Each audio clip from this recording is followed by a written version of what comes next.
A mí me gustaría hoy, vamos a aparcar un poquito a José, vamos a dejar por ahí por Egipto, y nos vamos a ir a Lucas, capítulo 10. Y vamos a estar meditando en un texto por el que como iglesia ya hemos pasado, pero dadas las circunstancias diversas, volveremos a él. Entre otras cosas porque es un texto que es muy importante para el tiempo en el que estamos viviendo y también debido a la disposición de nuestro corazón. Así que quiero invitaros a ir a una casa bien conocida por la mayoría de vosotros, en Lucas 10, 38, la casa de Marta y María. Así que vamos a estar en ese lugar por un tiempo.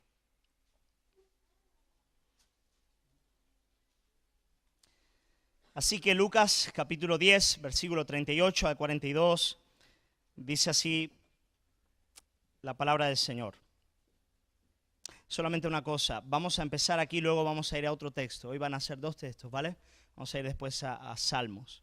Pero empezamos aquí en Lucas 10, 38, dice, así la palabra del Señor: aconteció que yendo de camino entró en una aldea y una mujer llamada Marta le recibió en su casa.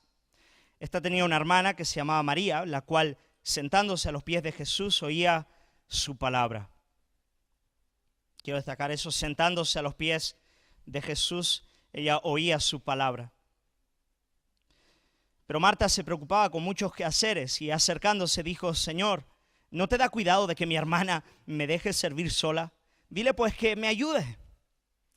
Respondiendo Jesús le dijo: Marta, Marta, afanada y turbada estás con muchas cosas, pero solo una cosa es necesaria, y María ha escogido la buena parte, la cual no le será quitada. Oramos y ponemos este tiempo delante del Señor. Señor, creo y estoy convencido de que tú quieres hablarnos hoy a través de tu palabra. Por eso nos has traído y nos has reunido en este lugar, no hay otra razón. Señor, no estaríamos en este lugar si no fuese por tu gracia. Señor, no nos expondríamos a tu palabra si tu Espíritu no estuviese ya operando en nuestras vidas. Pero queremos pedirte que esa sea una obra completa y no se quede por el camino, Señor. Y Dios mío, que tu palabra pueda verdaderamente encontrar un corazón que sea tierra fértil, Dios mío, en nosotros, Señor. Queremos pedirte eso, Padre, quita las piedras, Señor. Quita los espinos, Señor. Dios mío, y oh Dios, que hoy, como orábamos hoy al principio del culto, abre mis ojos y miraré las maravillas de tu ley. Señor, yo quiero pedirte que eso pueda acontecer y que tú nos des al oír tu palabra, una clase de espíritu concreto, que es el espíritu de María en este texto. Señor, no solamente para este momento, pero que al salir de aquí, Señor, hermanos, hermanas en este lugar que tal vez hayan llegado con ese espíritu de Marta, Señor, que podamos salir de este lugar con esa disposición de corazón que María tuvo contigo, Señor, en esta narrativa que hoy vamos a meditar en tu santa palabra. Te lo pedimos en el nombre de Jesús. Amén. Amén. Amén. Lucas, Evangelio de Lucas, a partir del capítulo 9, Jesús está avanzando rumbo a Jerusalén. Jesús está avanzando rumbo a Jerusalén y todo el énfasis de la enseñanza de Jesús desde el capítulo 9 de Lucas hasta la semana de la pasión es el discipulado. Jesús nos va a hablar de lo que significa o lo que implica ser un discípulo de Jesucristo. Ese es el gran tema de Lucas 9 hasta el 20-21, hasta que llega la última semana de su ministerio. Así que todo lo que estamos viendo aquí tiene todo que ver con lo que es ser un discípulo. ¿Qué es ser un discípulo de Jesús? ¿Qué implica ser un discípulo de Jesús? Y tal vez una de las imágenes de todos estos capítulos que de manera más clara nos muestran de manera muy gráfica lo que implica ser un discípulo de Jesucristo, necesariamente, y lo que hace una diferencia enorme, o sea, lo que demuestra al verdadero discípulo en contraste con cualquier otra forma de hipocresía religiosa. Tal vez la imagen, una de las imágenes más preciosas de todos estos capítulos que nos muestran qué significa ser un discípulo, es la que encontramos aquí en el versículo 39, cuando se nos habla de María, la hermana de Marta, y se nos dice: esta tenía una hermana que se llamaba María, la cual, y quiero destacar esta imagen, ¿vale? Quiero metértela adentro, si es posible, el Espíritu lo puede hacer, la cual, sentándose a los pies de Jesús, oía su palabra. Ese es un discípulo de Jesús. No hay discípulo de Jesús que no tenga esta disposición de espíritu y de alma delante de Él. El verdadero discípulo de Jesucristo es aquel que en una primera instancia se sienta a los pies del Maestro. Ahora, esa imagen es importante porque los discípulos, ellos se sentaban a los pies de los rabíes, reconociendo la autoridad que ellos tenían y la preeminencia de ellos sobre sus vidas. Y el ser humano es incapaz de verdaderamente sentarse a los pies de nadie, si no es por la gracia de Cristo y la obra del Espíritu Santo doblegando el corazón rebelde delante del Señor. Por naturaleza, hermanos, ninguno de nosotros se sienta a los pies de nadie. O sea, lo podemos hacer si consideramos que podemos ganar alguna ventaja por eso, etcétera y tal, pero en el fondo de nuestro corazón, el principio de rebelión que nos gobierna se caracteriza por un espíritu que está de pie. Está de pie delante del mundo, de pie delante de los hombres y de pie delante de Dios. Y tal vez la primera evidencia de un verdadero creyente, de un verdadero discípulo de Jesús, es que finalmente Él está sentado. Él está sentado delante del Señor. Él dice, tú eres el Señor. Tiene un espíritu enseñable. Una manera fácil de decirlo sería un espíritu enseñable, alguien capaz de oír, alguien capaz de recibir consejo. Hermanos, eso, luego, claro, cuando eso ocurre delante del Rey de la Gloria, eso ya se expresa en todas las dinámicas de la vida de una persona. Ya va a sentarse a los pies de sus padres, ya va a sentarse a los pies, ¿no?, de las autoridades civiles, de las autoridades eclesiales. Se va a sentar a los pies de cualquier hermano que venga con la palabra del Señor y quiera enseñarle, porque su espíritu finalmente está sentado. Así que María se sienta. Marta todavía no está sentada. Ella tiene que aprender a sentarse. Hay razones por las cuales ella no lo está. Bueno, vamos a hablar de eso. Pero lo primero que quiero destacar es, el discípulo es alguien que está sentado delante de su maestro. Y tienes que preguntarte, ¿estoy yo sentado? De verdad. O sea, no de corazón. ¿Estoy yo sentado delante de él? No, esa es la primera pregunta, porque hay gente que piensa que está sentada delante de él, pero no está sentada delante de él. Piensa que su corazón realmente está debajo de su señorío porque se exponen a la palabra, porque la entienden, porque la pueden explicar, pero no están sentados delante de él. ¿No? Entonces yo quiero animarte en primer lugar a decirle al Señor, Señor, dame un corazón como el de María, dame un corazón que esté sentado delante de ti. Así que lo primero que vemos es que María está sentada delante del Señor. En segundo lugar, ella oye su palabra. Ella quiere aprender de Él, ¿no? Ella le reconoce como maestro, reconoce que su palabra es autoritativa, que es aquella que da vida, y ella entonces le dice, Señor, yo quiero oír tu palabra, para mí eso es lo más importante.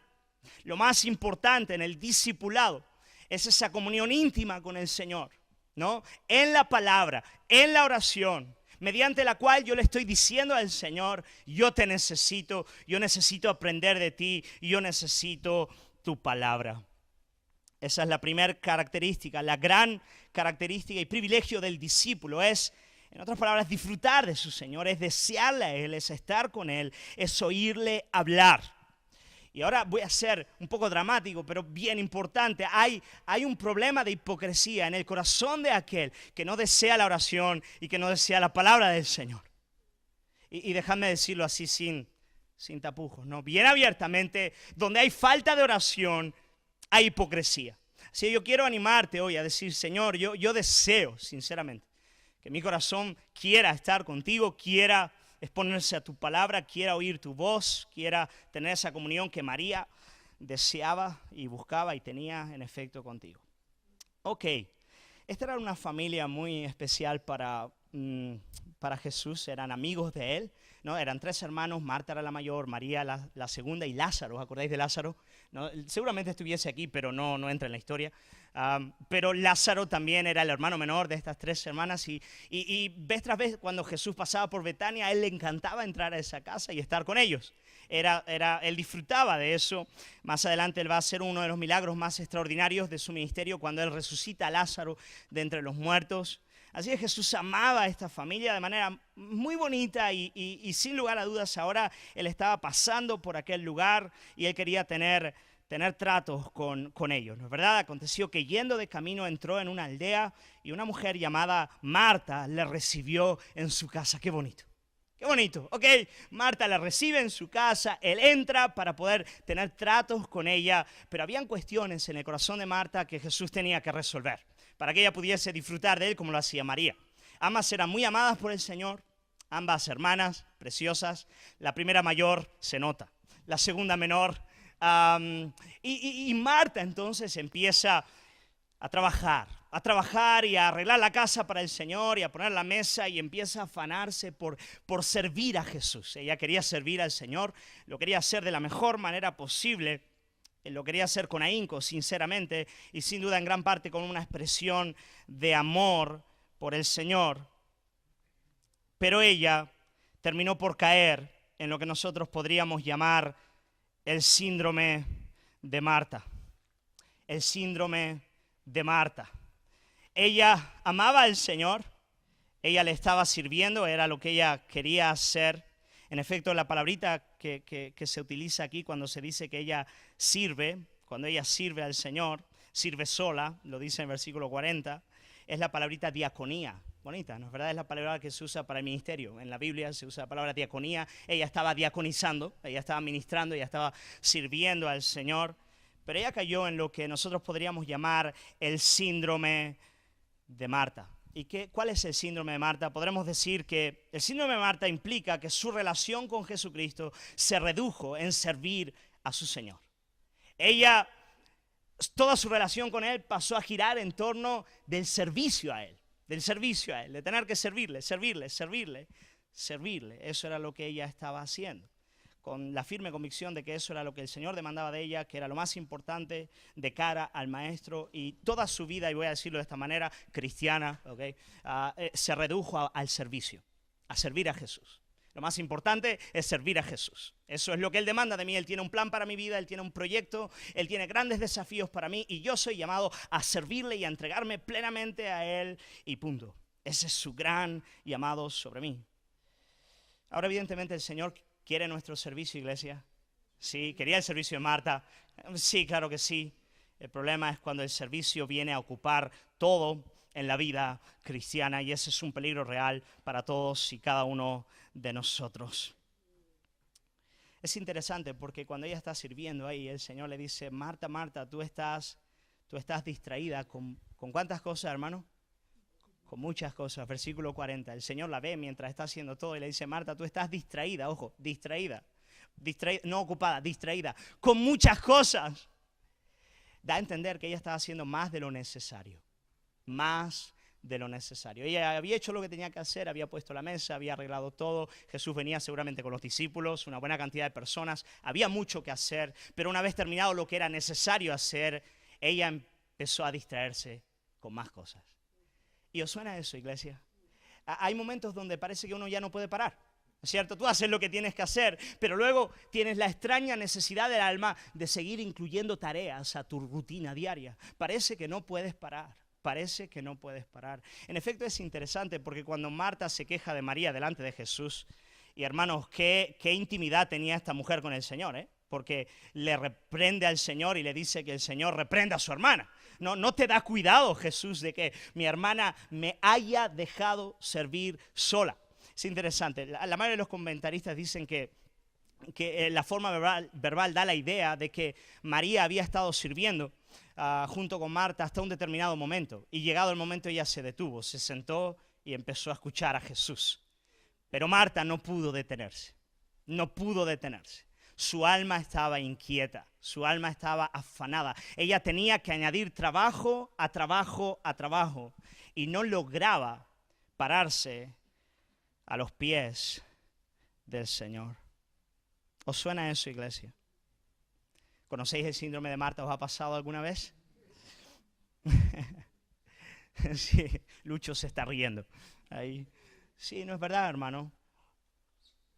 Yo os podría decir, de todo corazón, yo creo que es uno de los mayores males de la iglesia occidental de nuestro tiempo y una de las principales razones por las cuales es tan superficial nuestra espiritualidad y nuestro conocimiento real y afectivo de Dios. Así lo digo, así de claro. Algo está mal si este síndrome se toma de una vida, se instala en ella y no sale.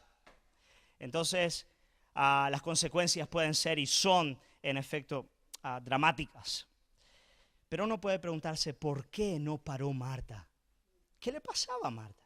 ¿Qué es lo que ocurría en su corazón que hacía con que ella no pudiese seguir los caminos de María? Sentarse a los pies del Señor, sencillamente, y oírle hablar. ¿Por qué ella tenía esa extraña necesidad de seguir adelante en el servicio al Señor? Servir, ¿no? Ponte hoy en día, evangelizar, poner las mesas, ministrar en la iglesia, discipular, etc. Servir. ¿Por qué ella tenía ese impulso tan fuerte en su corazón?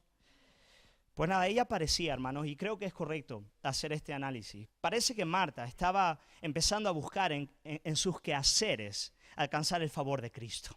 Alcanzar el favor de Cristo, agradarle, sentirse importante delante de Él porque era alguien que le estaba sirviendo con tanto ahínco.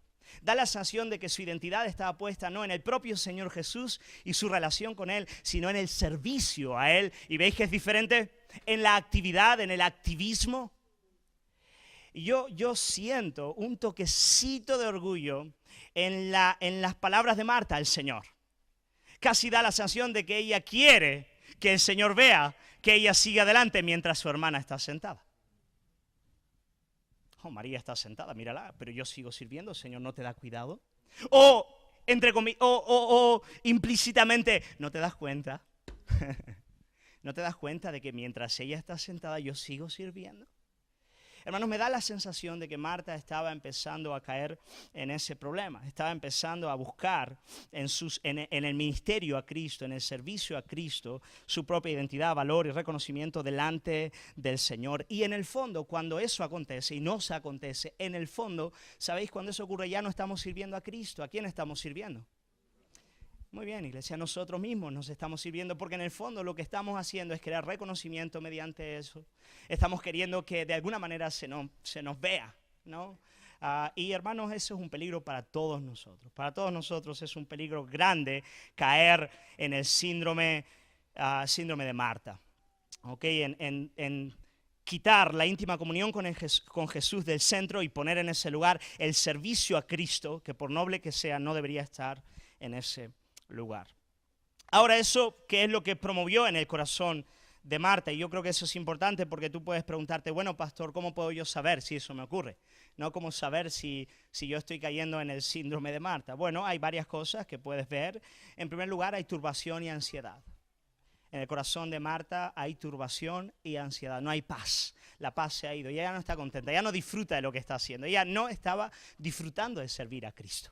Por eso Jesús le dice, Marta, Marta, estás tan atareada con tantas cosas, estás tan afanada con tantas cosas. Ella estaba afanada y ella no estaba disfrutando del servicio. Eso es lo primero que ocurre. Y, hermanos, de vez en cuando es normal estar afanado por servir a Cristo, ¿sí o no? Claro que sí, muchas veces uno está turbado y hay razones válidas por las cuales en medio a las trincheras del servicio y la guerra el alma se encuentra ansiosa. Así que no quiero condenarte o decirte, ¿tienes síndrome de Marta? Sí, estás ansioso. No necesariamente.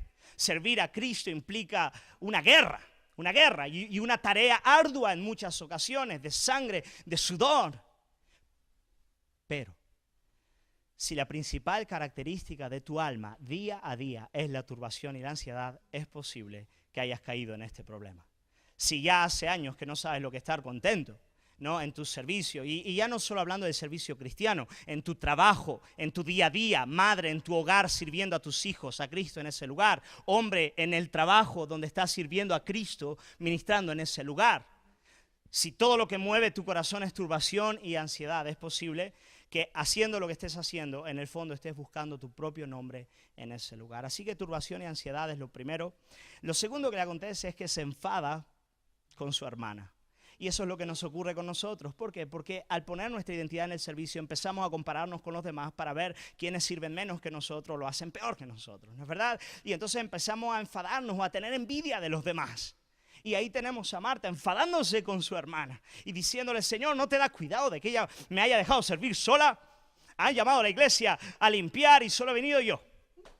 Gloria al Señor, hermano, bendito sea el nombre del Señor. Mayor galardón para ti. No, ¿por qué fulano de tal no hace esto que tiene que hacer? ¿Por qué Mengano no hace esto? ¿Por qué el pastor no toma su lugar en esto? Y empezamos a tener ese espíritu unos con otros, hermano. Y eso destruye a la iglesia, destruye las relaciones. Es un peligro real. Aquí tenemos a Marta cayendo en ese peligro. Hay un enfado con los hermanos, hay fruto también de la turbación, la ansiedad que nos toman, ¿no es cierto? Pero finalmente, en tercer lugar, hay un enfado con Dios. Porque ¿a quién recrimina Marta en último análisis? Hermanos, qué amor le tenía Jesús a esa mujer, ¿no? Y qué cercanía, qué intimidad, porque en el fondo ella está recriminando a su maestro. Le está diciendo, Jesús, a ti no te da cuidado de que esta sea la realidad que yo estoy viviendo. No te da cuidado de que haya tanto peso en mis espaldas. Oh. ¿Quién puso ese peso ahí? ¿Por qué está ahí? ¿Quién lo está poniendo? ¿Tú piensas que soy yo? No soy yo, eres tú. ¿Y sabes por qué? Porque no estás conmigo. Porque no encuentras en mí tu alegría, estás buscándola en ese lugar. No soy yo el que te está afanando la vida. No soy yo el que llena tu agenda de trabajo. No soy yo. Marta, estás distraída con muchas cosas que yo no te he pedido, no he demandado de ti. No las estoy buscando. ¿Os dais cuenta? Pero nos enfadamos con Dios como si fuese Él aquel que estuviese pesando su mano sobre nosotros. Así que yo quiero decirte, cuando caemos en eso, tengamos cuidado.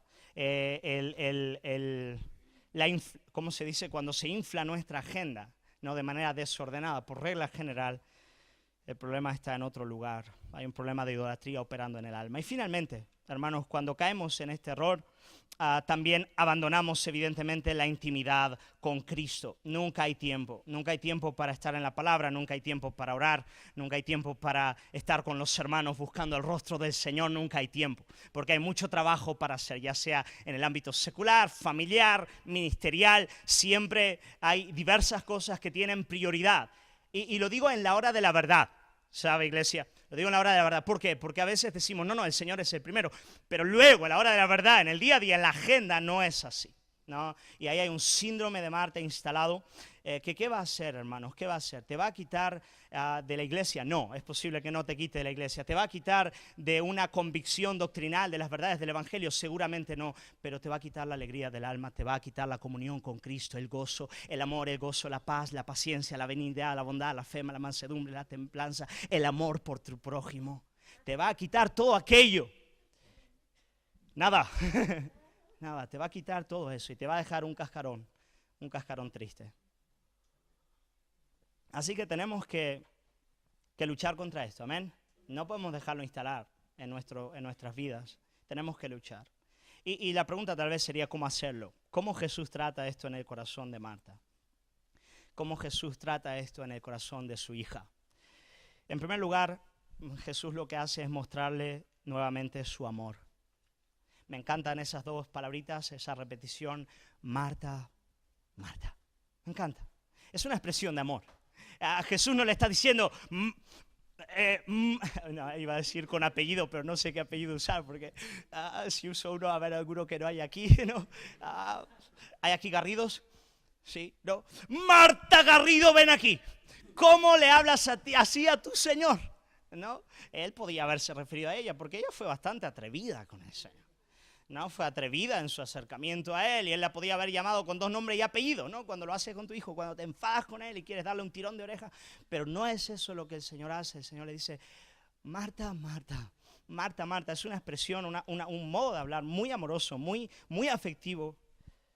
Para con ella es como si en el fondo el Señor le estuviese diciendo, Marta, pudiendo estar libre y gozosamente conmigo, escuchándome hablar, ¿por qué estás continuamente intentando agradarme? ¿Por qué estás continuamente intentando alcanzar mi favor? ¿Por qué estás intentando hacerte un nombre donde no existe, donde no lo vas a alcanzar? Marta, yo estoy golpeando a la puerta y quiero cenar contigo. ¿Se acordáis la iglesia de la Odisea? Eso es lo que yo quiero hacer. Yo estoy golpeando la puerta y quiero ponerte la mesa. Quiero que tú disfrutes como lo está haciendo María. ¿Por qué avanzas en esa dirección? Las puertas están abiertas de par en par para que estés conmigo. ¿Por qué escapas, Marta? ¿Por qué evades? ¿A qué temes? Me encantan esas palabritas. Lo primero que el Señor hace es mostrarnos una vez su amor, es atraernos así, es llamarnos una vez más de ese activismo que nos está robando la vida para poder sentarnos a sus pies. Yo quiero que oigas esa voz hoy y que puedas seguirla. En segundo lugar, Jesús apunta al problema de Marta. Cuando le dice en el versículo 41, le dice: afanada y turbada estás con muchas cosas. Afanada y turbada estás con muchas cosas. Ahora, querida iglesia, es necesaria la humildad para reconocer que tenemos el síndrome de Marta. Porque por regla general estamos absolutamente seguros de que en cada cosa que nos ocupamos lo estamos haciendo con plena responsabilidad. Y nos estamos ocupando de algo absolutamente necesario e imprescindible. Marta da a entender eso cuando habla con el Señor. Le dice: María no se está ocupando de algo que es tan importante. Pero aprender a soltar, aprender a dejar a un lado confiando en el Señor, aprender que lo que nosotros consideramos muchas veces urgente, en términos eternos, en absoluto no lo es, requiere un acto de gran humildad. Que Dios mueva tu agenda. Uy, querido hermano, tienes que ser humilde. Hay otras cosas más fáciles de mover que la agenda. Pero decir: Señor Jesús, esto no es urgente, esto no es importante, esto lo puedo dejar a un lado, esto se puede ir al traste, da igual, pero esto no, esto es bien importante. Esto no lo puedo dejar bajo ningún concepto. Espero que tengas ese corazón. Jesús viene, le muestra su amor, luego apunta al problema. Tú estás turbado con un montón de cosas que no son. Estás afanado y turbado con muchas cosas y que tienes que dejar. Y en tercer lugar, Jesús le recuerda a Marta y a nosotros cuál es la verdadera gloria y delicia de nuestra salvación. Cuál es la buena parte a la que finalmente hemos sido llamados. Jesús le va a decir a Marta: Marta, lo terrible de esa disposición y síndrome en el que tú estás es que te está privando de algo absolutamente glorioso. Que soy yo mismo, que es conocerme a mí, que es abrazarme, que es oír mi voz, que es deleitarte conmigo, que soy fuente de agua viva. Y eso Jesús lo hace humillando tiernamente a Marta al empujarle a ver que la que tenía toda la razón en este punto, sin duda era María.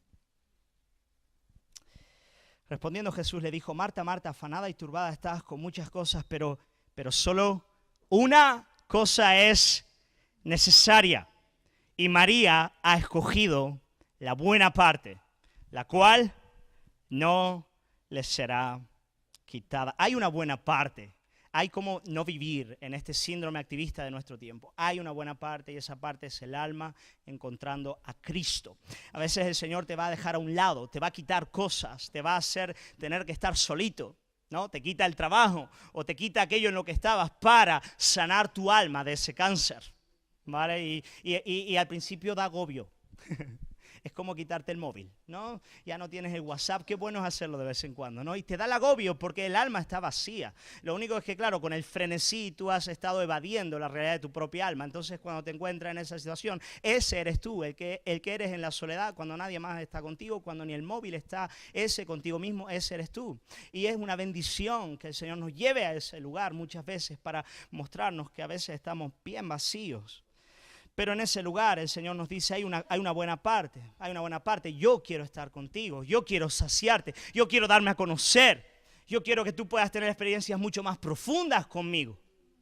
Yo quiero que tú me conozcas, que oigas mi voz, que disfrutes de mí. Eso es lo que yo quiero. Y Jesús le dice, esta parte de María, que es la comunión conmigo, no le va a ser quitada. Y tú preguntas, ¿por qué? Porque solamente a partir de esa comunión íntima con Jesucristo podemos verdaderamente dar frutos para la eternidad. Solamente a partir y en ese lugar, nuestra productividad y nuestra agenda ya no solamente se va a extender a un mes o un año, 5, 10, sino que va a dar frutos y producto para siempre. Hermano, ve al cementerio una vez en tu vida y date un paseo. Porque en breve tus huesos estarán ahí abajo. Y la pregunta es, ¿qué habrás hecho para que tus obras te acompañen? ¿Qué habrás hecho de toda esa agenda que tanto te afana? ¿Qué va a sobrar? Puedes tomarlo como una reprimenda, y en parte lo es. Pero yo te estoy llamando a algo glorioso. Yo te estoy diciendo, como hijo de Dios, como creyente, tienes el privilegio de acercarte a aquel que resucitó de entre los muertos para enseñarte a vivir una vida que da fruto para la eternidad. Hermanos, seguir a Cristo implica un montón de trabajo, un montón. Sería un grave error acercarse a este texto y pensar, bueno, lo único que el Señor quiere es que yo tenga una vida de monje, ¿no? O de una vida ermitaña en las montañas, ¿no? Al estilo María, sentarme y oír la voz del Señor y punto. No, Él tiene un montón de trabajo. Pero tú solo vas a ser capaz de discernir cuál es ese trabajo si andas en comunión con Él. Porque el problema nuestro no es que hacemos un montón de trabajo para Él. El problema es que dejamos lo que Él quiere que hagamos. Y nos dedicamos a un montón de mil cosas para evadir lo que importa. Y solamente alguien que tenga el espíritu de Marta podrá trabajar y desvivirse para la gloria del Señor. Pero golpeando donde tiene que golpear, edificando donde tiene que edificar, entregando su vida en aquello que verdaderamente importa. Cuando toda la sociedad puede no darle importancia a eso, cuando todos los que están a tu alrededor pueden decir, eso no vale. Pero tú sabes dónde estás. Sí, servir a los niños no es socialmente muy gustoso, pero yo sé dónde estoy. Tal vez estar con estas personas no es muy visible, pero yo sé dónde estoy. Sí, tal vez esto no va a ser aplaudido, pero yo sé dónde estoy. Y yo sé que estoy edificando para la eternidad. Bendito sea el nombre del Señor. Y nadie me va a quitar mi corona. En aquel día nadie me va a quitar mi corona. Ahora, ¿cómo podemos tener esa visión? ¿Cómo podemos dedicarnos a lo que de verdad importa, hacer lo que en serio importa? ¿Cómo podemos dedicarnos a aquello que no nos va a ser quitado nunca? Pues nada, primero y lo más importante es tener una íntima comunión con el Señor. Una íntima comunión con Jesucristo. Una íntima comunión con Él. Quiero ir avanzando hacia el final de este sermón y lo que quiero hacer es ir con vosotros al Salmo 27.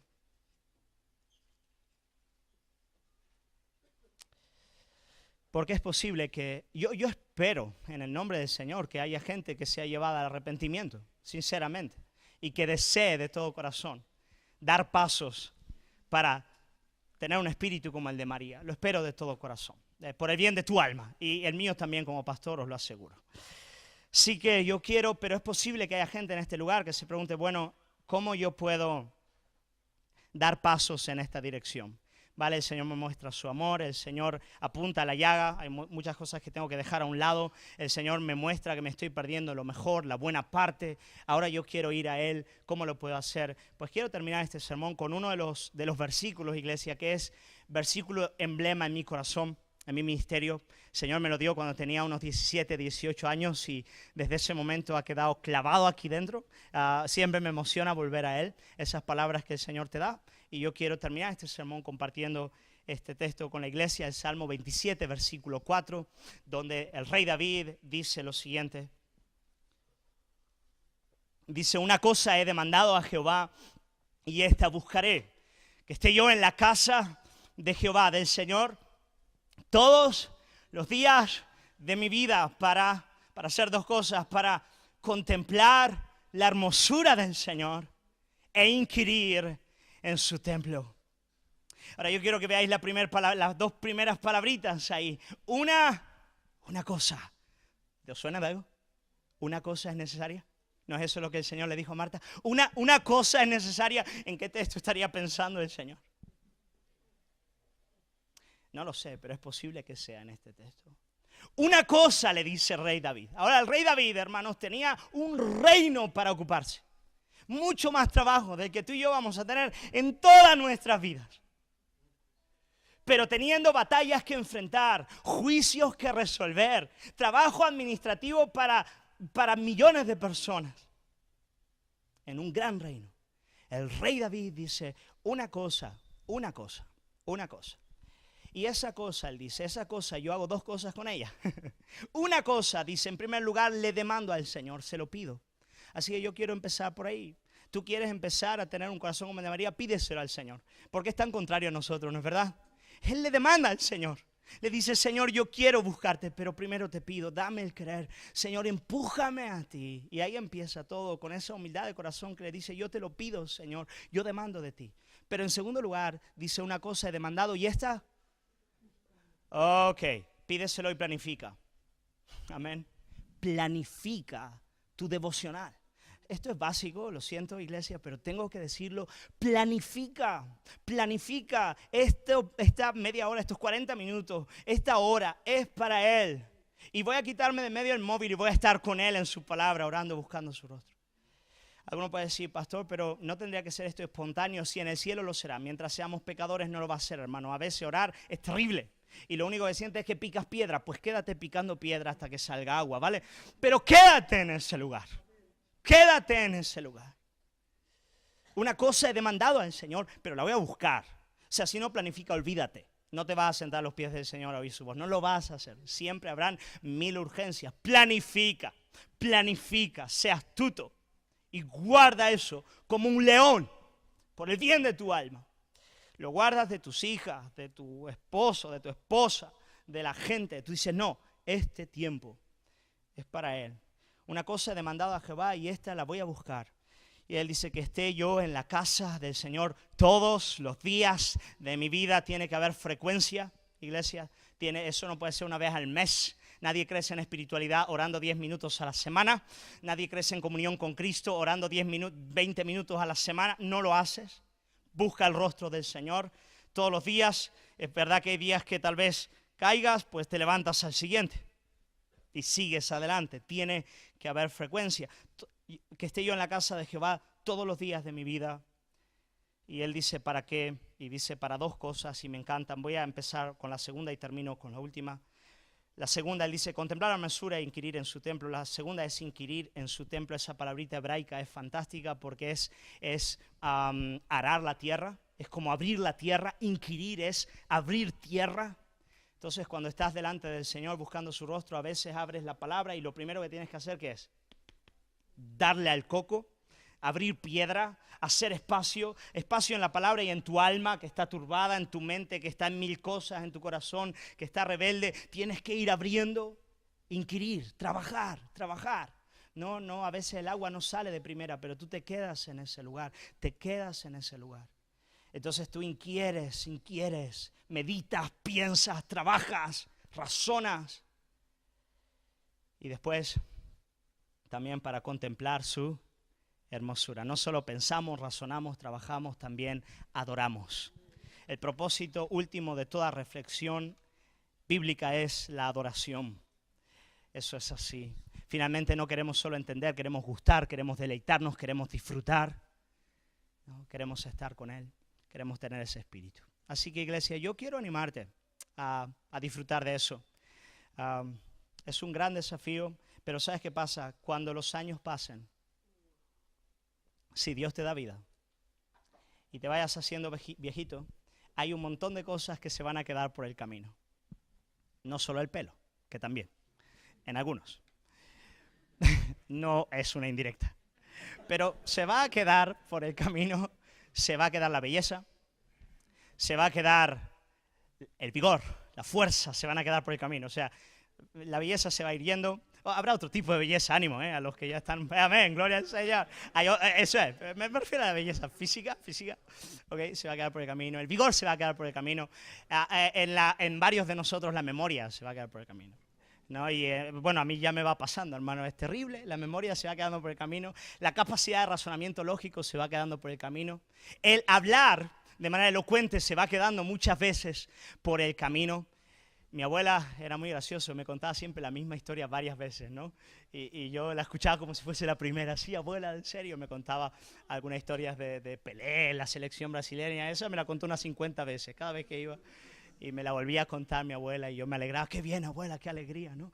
Y esas cosas se van quedando, los dones y talentos muchos se van quedando por el camino. Hoy los que podemos tocar música, mañana por diversas razones ya no lo podremos hacer, etcétera y tal. Pero ha de permanecer aquello que hemos cultivado en una íntima comunión con Jesucristo.